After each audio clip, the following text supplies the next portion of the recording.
லட்சுமி அக்கா புலம்புனாங்க, நான் போராட்டம்னு பேச வந்தேன், எனக்கு எதிரணியில ஒரு வாய்ப்பு கிடைக்கல, சேர் கூட கிடைக்கலையேன்னு.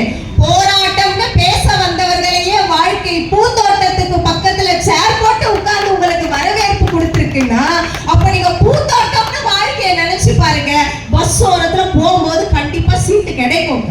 போராட்டமா இருக்கும்னு நினைச்சுக்கிட்டே போனா எப்படி சீட்டு கிடைக்கும்? ஏதாவது பஸ் கூட கிடைக்காது. அப்புறமா அண்ணன் சொன்னாரு, முதல்ல வாழ்க்கை போராட்டமா இருக்குன்னு புலம்புறதுக்குன்னே ராமநாதபுரத்துல இருந்து அண்ணன் கிளம்பி வந்தாரு. அடுத்து வந்த ஒருத்தர் சொன்னாரு, நாங்கெல்லாம் அந்த காலத்துல இதுவாதான் இருந்தோம், சந்தோஷமா தான் இருந்தோம், இப்பதான் போராட்டமா இருக்குன்னு புலம்புனாரு. நீங்க எல்லாம் அந்த காலத்துல என்னென்ன பண்ணீங்க நிஜமா சொல்லுங்க. நம்ம வீட்டுல எல்லாம் ஒரு வயசான பாட்டி இருக்கும்ல, இந்த வெத்தலை பாக்கு இடிக்கிறதுல பாக்க போட்டு குத்திக்கிட்டே, நாங்கெல்லாம் அந்த காலத்துல என்ன பண்ணோம் தெரியுமா, நாங்கெல்லாம் அந்த காலத்துல என்ன. அவர் அந்த டீம்ல இருந்து கிளம்பி வந்திருக்கிறாரு. வயசாயிடுச்சுன்னா அப்படி சில பல பிரச்சனைகள் வரும். அதுதான் உங்களுக்கும் வந்திருக்குன்னு நினைக்கிறேன்.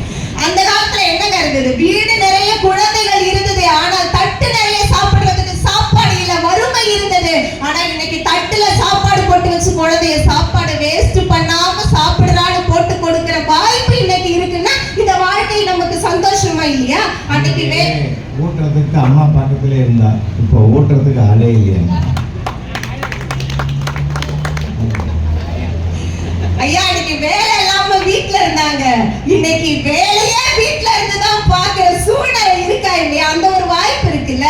தொலைவா இருக்கிற குழந்தையோட முகத்தை பார்த்து வருஷ கணக்கு ஆச்சேன்னு சொல்லுகிற பாட்டியின் ஏக்கம் இருந்தது.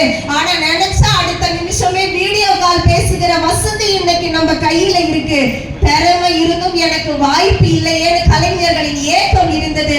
உங்களுக்கு திறமை இருக்கா, நாங்க வாய்ப்பு தரோம்னு சொல்லுகிற இது மாதிரி மேடைகளும் நடுவர்களும் இன்றைக்கு இருக்கிறார்கள்னா இந்த வாழ்க்கை பூந்தோட்டமா போராட்டமானு தான் நாங்க கேட்கிறோம். அண்ணா, நீங்க எதை பத்தி வேணாலும் பேசியிருந்தாலும் நான் வருத்தப்பட்டிருக்க மாட்டேன். ஆனா தீபாவளிக்கு பட்டுப்படம் எடுக்கிறத பத்தி பேசுறீங்க பாத்தீங்களா, அதுதான் எனக்கு பெரிய வருத்தமே. அவர் சொன்னாரு, தீபாவளிக்கு பட்டுப்படம் எல்லாம் எடுக்கிறாங்க, எங்க வாழ்க்கை போராட்டம்னாரு. ஐயா, ஒரு விஷயம் தெரியுங்களா, நாங்கெல்லாம் பட்டுப்படவை எடுக்கிறோம், அந்த புடவைய ஒரு 3 வருஷம் கட்டுவோம், அதுக்கப்புறம் அது அவுட் ஆஃப் ஃபேஷன் ஆயிடும். சரிங்க, வாங்குறோம், அதுக்கப்புறம் அது ஒரு அவுட் ஆஃப் ஃபேஷன் ஆயிடும். அதுக்கப்புறம் அந்த புடவைய 2ஆ கட் பண்ணா வீட்டுல இருக்கிற பிள்ளைக்கு ஒரு லெஹங்காக்கு சோலி அழகா தைச்சு கொடுத்துடலாம், இல்ல 2ஆ கட் பண்ணா ஒரு தாவணி போட்டுடலாம், அதையே 2ஆ கட்டினா குழந்தைக்கு சட்டை தைச்சு கொடுக்கலாம், அதையே துண்டு துண்டா கட் பண்ணோம்னா குழந்தைக்கு கலர் கலரா ரிப்பன் கட்டி விடலாம். அப்ப கூட இந்த வேஸ்டா போன வேட்டி வேஸ்டா தாங்க இருக்கும். எங்க தாத்தா வேட்டிய பரிசாட்சினா கட் பண்ணி போட்டு தான் எங்க பாட்டி இட்லி சுட்டுது.